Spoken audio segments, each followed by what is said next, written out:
ഇന്ന് നമുക്ക് തേങ്ങ അരച്ച് ചേർത്ത നല്ല കുറുകിയ ചാറോട് കൂടിയ ഒരു കടലക്കറി ഉണ്ടാക്കാം. അതിനായിട്ട് ഒരു കുക്കർ എടുത്തിട്ട് അതിനകത്തേക്ക് ഓവർനൈറ്റ് സോക്ക് ചെയ്ത് വെച്ച കടലയാണ് അതിട്ട് കൊടുക്കാം.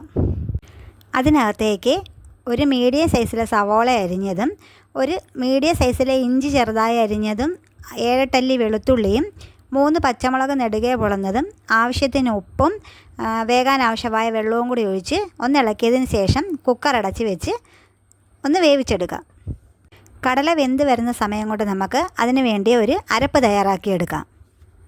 അതിൻ്റെ കൂട്ടത്തിൽ 1/2 ടീസ്പൂൺ മഞ്ഞൾപ്പൊടിയും 1 ടേബിൾ സ്പൂൺ മല്ലിപ്പൊടിയും 1/2 ടേബിൾ സ്പൂൺ കാശ്മീരി മുളക് പൊടിയും 1 ടീസ്പൂൺ കുരുമുളക് പൊടിയും 1/2 ടീസ്പൂൺ ഗരം മസാലയും 1 തവി വെന്ത് വെച്ചിരിക്കുന്ന കടലയും കൂടെ ചേർത്ത് നന്നായിട്ട് വെള്ളം ഒഴിച്ച് ഒന്ന് അരച്ചെടുക്കാം. ഇനി ഒരു പാൻ വെച്ച് നന്നായി ചൂടായതിന് ശേഷം അതിനകത്തേക്ക് 2 ടേബിൾ സ്പൂൺ വെളിച്ചെണ്ണ ഒഴിച്ച് കൊടുക്കാം. വെളിച്ചെണ്ണ നന്നായി ചൂടായിട്ടുണ്ട്. ഇനി ഇതിനകത്തേക്ക് 1/2 ടീസ്പൂൺ കടുകിട്ട് കൊടുക്കാം. കടുകെല്ലാം നല്ലവണ്ണം പൊട്ടിയിട്ടുണ്ട്. ചെറിയുള്ളി എരിഞ്ഞതും കറിവേപ്പിലയും കൂടെ ചേർത്തൊന്ന് മൂപ്പിച്ചെടുക്കുക.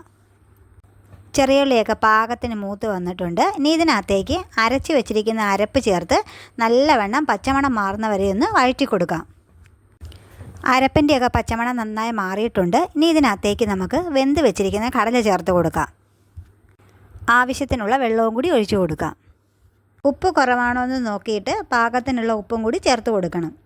എന്നിട്ട് തീ ലോ ഫ്ലെയിമിലിട്ടതിന് ശേഷം നല്ലവണ്ണം തിളച്ച് പറ്റി കുറുകി വരട്ടെ. അപ്പോൾ ഇത് നല്ലോണം തിളച്ച് പറ്റി എണ്ണയൊക്കെ തെളിഞ്ഞ് വന്നിട്ടുണ്ട്. അങ്ങനെ നമ്മുടെ കുറുകിയ ചാറോട് കൂടിയ കടലക്കറി ഇവിടെ തയ്യാറായിരിക്കുന്നു.